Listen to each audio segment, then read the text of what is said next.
wamuhaye nka 5 n'ibice bitanu.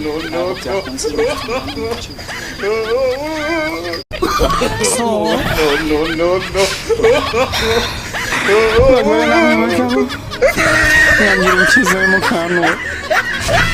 ndabimenya yuko igiturage cyacu n'umudugudu rusange nabo bajaji mwari muhari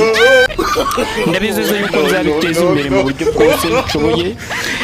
imigabo n'imigambi yanjye mwarayumvishe n'amashuri nize nagaraye ubusa so hari abantu rero nshaka gushimira mbere na mbere ndashimira mama wanjye akana z'umuco akanira n'amashuri nkaba narizanye nkaba Sini kuba nisi w'icyaro n'icya kabiri ntabwo cyaje n'amina murakoze cyane gahunda no guteza icyaro cyacu imbere ninjye minsi w'icyaro murakoze ibyishimo bimurenga ya igisonga kikaba cyabaye nimero 4 akaba bazafatanya ubu igihembo nyamukuru